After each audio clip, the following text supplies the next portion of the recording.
नमस्ते। आप सबका एक बार फिर स्वागत है हमारे चैनल में। आज हम चर्चा करेंगे हिंदी के यशस्वी कहानीकार यशपाल जी की एक छोटी सी कहानी दुख। ये एक ऐसी कहानी है जिसमें यशपाल जी ये दिखाना चाहते हैं कि मध्यवर्गीय समाज की जो आत्म केंद्रित दुख है, जो स्वनिर्मित है, जो विलासिता में डूबा हुआ दुख है, उस दुख और निम्न वर्गीय समाज की जो भूख और गरीबी से मिला हुआ दुख है, ये दोनों कोसों मीलों का अंतर है इन दोनों में। भूख और गरीबी का जो दुख है वो वास्तविक दुख है, वो इस छोटी सी कहानी के द्वारा यशपाल जी व्यक्त करते हैं। कहानी की ओर जाने से पहले लेखक के व्यक्तित्व की ओर एक झलक दिखाना ज़रूरी है, क्योंकि उनका व्यक्तित्व अपने आप में ही निराला है।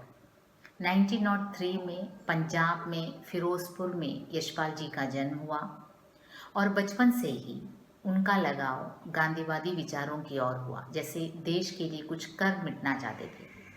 लेकिन उनका मन इतना क्रांतिकारी था, मतलब कि उनकी लहू में ही क्रांति बह रहा था और उन्होंने पाया कि गांधीवादी विचारों की ये जो नॉन वायलेंस का तरीका है, उससे देश को आज़ादी नहीं दिलाया जा सकता।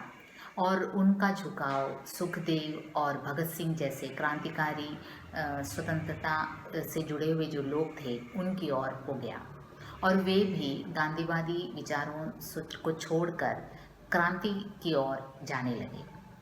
और धीरे धीरे ये हुआ कि 1929 में एक वाइसरॉय के गाड़ी के आगे बम फेंकने के सिलसिले में और फिर 1932 में पुलिस से मुठभेड़ के कारण उन्हें गिरफ्तार कर लिया गया और उनको सख्त जेल हुआ। और जेल में ही उन्होंने कई रचनाएं लिखी, कई कहानियां लिखी। और जेल से 1938 में रिहा होते ही उन्होंने विप्लव नामक एक पत्रिका का प्रकाशन शुरू किया। और नाम में ही विप्लव है, आप समझ सकते हैं वो पत्रिका किस प्रकार विप्लवकारी हो सकता है। और उन्होंने अपने पत्रिका को खुद विशेषित बुलेट बुलेटिन के नाम से विशेषित किया। और इस प्रकार उस लेखक ने अपने क्रांतिकारी विचारों को लेखन में भी डालने की कोशिश की और देश के लिए भी कुछ करने के आशा से उन्होंने इस पत्रिका में अपना योगदान दिया।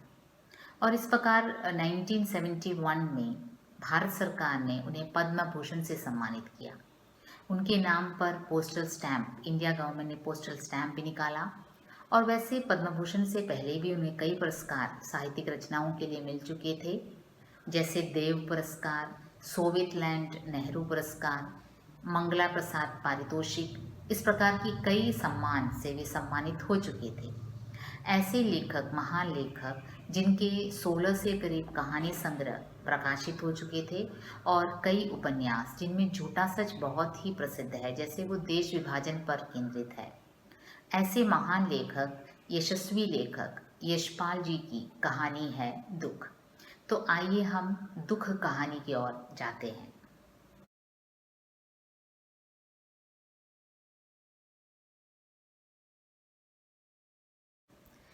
तो आइए जाते हैं यशपाल जी के दुख कहानी की ओर।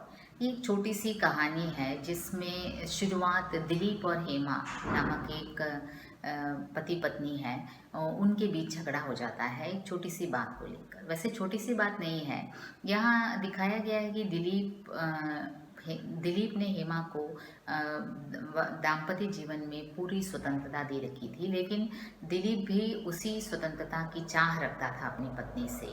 और वो हेमा के फ्रेंड के साथ फिल्म देखने चला जाता है दिलीप, और इस बात को लेकर हेमा दिलीप से रूठ जाती है। अब ये स्वाभाविक है, पति पत्नी के फ्रेंड के साथ, वो भी जो फीमेल फ्रेंड के साथ फिल्म देखने जाए तो स्वाभाविक है कि पत्नी रूठ जाए। और हेमा रूठ जाती है और वो मायके चली जाती है। और हेमा के मायके चले जाने के बाद दिलीप का मन एकदम दुखी हो जाता है। वो सोचता है कि उसने अपनी पत्नी को इतनी स्वतंत्रता दे रखी है, लेकिन उसी स्वतंत्रता की मांग जब वो करता है तो पत्नी क्यों नहीं दे पाती। और इस दुखी मन को हल्का करने के लिए वो टहलने के लिए निकल जाता है बाहर। तो संध्या का समय था, तो उसे लगता है कि घर में बैठे रहो तो कोई फ्रेंड्स आ जाए और बाद में बात बात में हेमा की जिक्र हो जाएगा तो फिर उसे कहना पड़ेगा कि पत्नी उसे रूठ कर चली गई है मायके। तो इन सिचुएशन से हटने के लिए वो टहलने चले जाता है। तो उस समय संध्या का समय था, बारिश भी था थोड़ा थोड़ा। तो वो सोचता है कि मन थोड़ा हल्का हो जाए, और दुखी होकर जाकर एक बेंच पे बैठ जाता है बगीचे में कहीं। तो फिर वहीं वो सोचता है कि मैं इसी ठंड में बैठा रहूं। देखो, दुख के कई एंगल को यशपाल दिखाता है, खास करके मध्यवर्गीय समाज के दुख को। दिलीप बैठा है वहाँ, बहुत ठंड थी, तो वो सोचता है मैं यही ठंड में जम कर मर जाऊंगा, और ये मतलब कि मैसेज पहुंचेगा पत्नी के पास, हेमा के पास। तो उसे बहुत दुख होगा कि उसने अपने पत्नी को इस अवस्था में छोड़कर, मतलब कि उससे बिगड़ कर वो चली गई मायके। तो इसमें हेमा को दुख होगा। ये सब कल्पनाएं हैं मनुष्य की।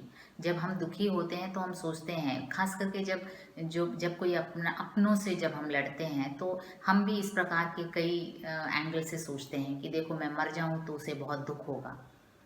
और इसके बाद वो जब घर की ओर निकलता है तो वो देखता है उसका ध्यान एक छोटे से बालक पर टिकता है, जो नंगे पांव ठंड में थाली में खोमचे बेच रहा था। तो दिलीप अचानक सोचता है कि एक ऐसी जगह में जहाँ ग्राहकों के आने की संभावना नहीं है, ठंड है, बारिश है, ऐसे में एक नंगे पांव में एक बालक का खोमचे बेचना, तो दिलीप का मन उसकी ओर आकर्षित होता है। और वो उस बच्चे के पास जाता है और बात बात में पूछता है। 8 पैसे का खोमचे था। तो फिर वो बात आगे बढ़ाने के लिए वो 1 रुपया देता है और पूरा खोमचे खरीद लेता है। उसके मन में उस बालक के प्रति दया उपजता है। लेकिन उस 8 पैसे को लेकर बाकी 1 रुपये का बाकी देना उस बच्चे के पास नहीं था। तब ये दिलीप अचानक सोचता है कि इस बच्चे के घर की हालत क्या होगी, जो 1 रुपये का बैलेंस भी नहीं दे पा रहा है। तो वो बात को आगे बढ़ाने के लिए कहता है कि चलो मैं तुम्हारे घर से ले लेता हूँ। तो बच्चा टपाक से कहता है कि मेरे घर में भी इसके बैलेंस नहीं होगा। तब दिलीप कहता है नहीं होंगे, चलो देखते हैं, तुम्हारे घर की ओर चलते हैं, क्योंकि वो चाहता था कि उस बच्चे के जो गरीबी की जो हालत है वो देख सके। और रास्ते में ही वो बालक से पूछता है उसके पिता के बारे में। तो पता चलता है पिता की मृत्यु हो गई है। और माँ क्या काम करती है, माँ किसी घर में चौका बर्तन करती थी, लेकिन वहाँ से उसे निकाल दिया गया है। तो गरीबी का हालत देखिए, पिता नहीं है, माँ कहीं चौका बर्तन करती थी। तो क्यों निकाला गया, तो कहा जाता है कि वो 2.5 रुपये में काम करती थी। तो किसी और औरत ने 2 रुपये में काम करने का वो जो प्रस्ताव रखा, तो मालिक ने इसकी माँ को निकाल दिया घर से। और दिलीप जब उस घर में पहुंचता है तो घर क्या है, एक छोटी सी झोपड़ी है। उसका वर्णन यशपाल जी करते हैं। एक जो बड़े बड़े घरों में, मिडिल क्लास फैमिली में, जहाँ मतलब कि छोटा सा एक प्लेस जगह होता है जहाँ हम लकड़ी वगैरह इकट्ठा करके रखते हैं, उतना तो पूरा झोपड़ी था, छोटी सी एक झोपड़ी। वहाँ पे कुछ भी नहीं था, एक डिबरी में के आग में माँ बैठी थी। और गरीबी का ऐसा साक्षात्कार दिलीप शायद पहली बार करता है। और वहाँ उसे पता चलता है कि वहाँ बच्चे को सूखी रोटी दिन में एक बार मिलता है, वो भी सूखी रोटी मिलता है। और जब बच्चा इठलाता है तो माँ कहती है कि देखो रोटी में नमक है। तो रोटी में नमक डालकर रोटी आटा में नमक गूंदा जाना रोटी के लिए, यही उनके लिए जैसे बहुत ही लग्जरी है। तो दिलीप का मन एकदम से वितृष्णा से भर जाता है कि कैसे दुनिया में एक और ये है जहाँ माँ खुद भूखी रहकर बच्चे को रोटी खिलाती है, वो भी सूखा रोटी। और दूसरी ओर यहाँ पति पत्नी बिन बात में लड़ रहे हैं। तो दिलीप एकदम दुखी होकर वापस घर पहुँचता है। और वहाँ घर पहुँचकर नौकर उसे खाने के लिए बुलाता है, तो उसे खाना खाना भी नहीं, उसका मन में इतना दुख पैदा हो जाता है कि वो खाना भी नहीं खाना चाहता। और नौकर कहता है तो दूध दे दूँ, तो नौकर पर गुस्सा करता है, तो क्या दूध भी इतना सस्ता है। मतलब उसके मन में खाने के प्रति जो अब तक भावना नहीं थी, जो हम बहुत ही स्वाभाविक रूप से लेते हैं, एक गिलास दूध पीना या फिर खाना का आराम से खाना, इस इस पर भी दिलीप का मन एकदम अलग एंगल में सोचने लगता है कि गरीबों के लिए दूध तो क्या, आटे में नमक डालना ही बहुत बड़ी बात है, और यहाँ हम बड़े आराम से भोजन खाए जा रहे हैं। और फिर थोड़ी देर बाद भाई आकर देता है कि देखो भाभी ने ये खत भेजा है, और वो खोल कर देखता है तो हेमा ने लिखा है, तो मैं तो दुखी होने के लिए पैदा हुई हूँ, ऐसा सेंटेंस है, फर्स्ट सेंटेंस। तो वो झट से वो पत्र ही फाड़ देता है, वो आगे पढ़ना ही नहीं चाहता। मतलब उसका गरीबी को जब करीबी से उसने देखा तो उसे पता चलता है कि वास्तविक दुख क्या है, और उसे हेमा का जो रसीला दुख है उसे और जानने की इच्छा ही नहीं होती। वो जीवन में पहचान जाता है कि वास्तविक दुख क्या है।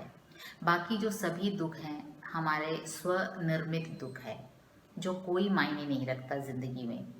तो यशपाल जी की ये दुख नामक कहानी आप लोग मन लगाकर पढ़िए, क्योंकि कहानी का आस्वादन तो पढ़कर ही होता है, कहकर नहीं। लेकिन अभी लॉकडाउन के समय और कोई चारा ही नहीं है, तो इसीलिए ऑनलाइन द्वारा ये जो माध्यम है उसके द्वारा ये दुख जो कहानी है वो आपके साथ ഷെയർ कर रही हूँ. Thank you. അപ്പം ഹിന്ദി സാഹിത്യത്തിലെ ഒരു പ്രശസ്തനായ ഒരു എഴുത്തുകാരനായിരുന്നു യശ്പാൽ. അപ്പോൾ യശ്പാലിൻ്റെ വ്യക്തി ജീവിതം വളരെ വളരെ അറിഞ്ഞിരിക്കേണ്ട ഒരു കാര്യമാണ്. കാരണം ചെറിയ പ്രായത്തിൽ തന്നെ രാഷ്ട്രത്തിന് വേണ്ടി എന്തെങ്കിലും ചെയ്യണമെന്നുള്ളൊരു ആഗ്രഹമുള്ളൊരു കുട്ടിയായിരുന്നു യശ്പാൽ.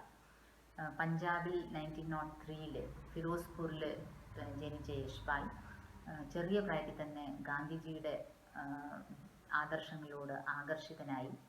പക്ഷെ പിന്നീട് അദ്ദേഹത്തിന് തൻ്റെ ഉള്ളിൽ ക്രാന്തിയാണ്, റെവല്യൂഷനാണ്, താൻ ഈ നോൺ വയലൻസിലൂടെ ഒരിക്കലും ഇന്ത്യക്ക് ഇൻഡിപെൻഡൻസ് കിട്ടില്ല എന്നുള്ളൊരു ബോധമുള്ളതുകൊണ്ട് പിന്നെ അദ്ദേഹത്തിൻ്റെ പരിചയം സുഖദേവ്, ഭഗത് സിംഗ് പോലെ റെവല്യൂഷണറീസുമായിട്ട് അദ്ദേഹത്തിന് കൂട്ടുകെട്ടുണ്ടായി.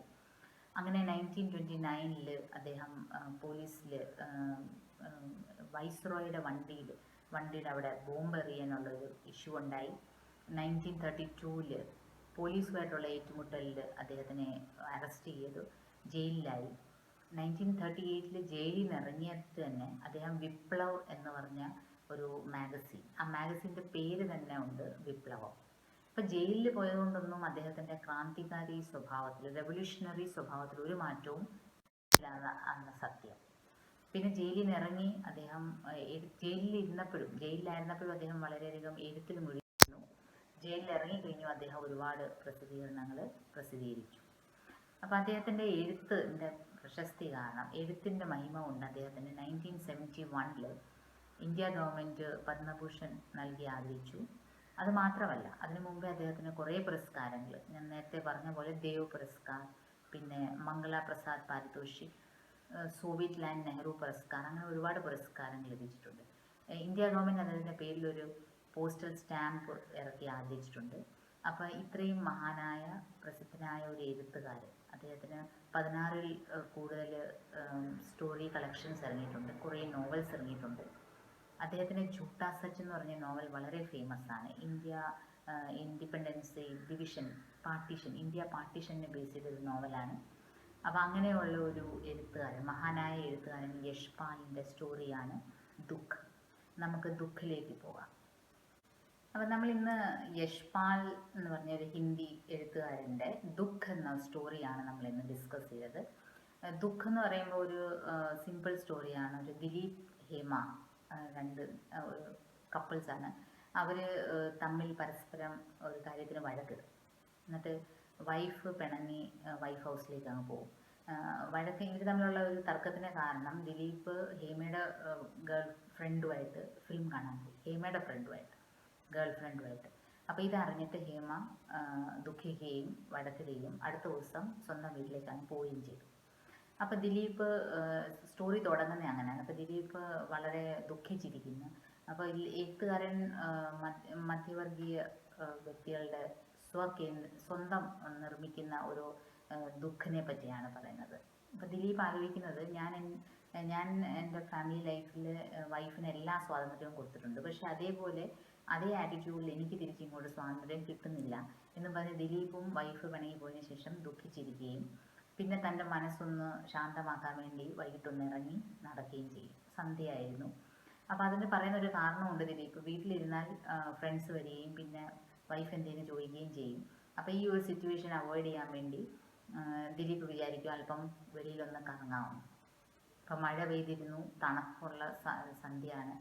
അപ്പോൾ ദിലീപ് ഇങ്ങനെ വിജനമായ സ്ഥലം തിരഞ്ഞെടുത്ത് പോകും. കാരണം ഫ്രണ്ട്സ് വേറെ ആരും പരിചയക്കാരും ഈ മൂഡിൽ തന്നെ തന്നെ കാണാൻ വരണ്ടെന്നുള്ള രീതിയിൽ വിജനമായ സ്ഥലത്തൂടെ പോകുമ്പോൾ അവിടെ ഒരു ദിലീപ് നോക്കുമ്പോൾ ഒരു കൊച്ചു പയ്യൻ കാലിൽ ചെരുപ്പൊന്നും ഇല്ലാതെ ഒരു സമൂസ പോലത്തെ കോഞ്ച വിൽക്കുന്നു, ഈറ്റബിൾ വിൽക്കാൻ വേണ്ടി നിൽക്കുന്നു. അപ്പോൾ ആ സ്ഥലത്ത് ആരും കസ്റ്റമേഴ്സ് ആരും വരാൻ സാധ്യതയില്ലാത്ത സ്ഥലമാണ്.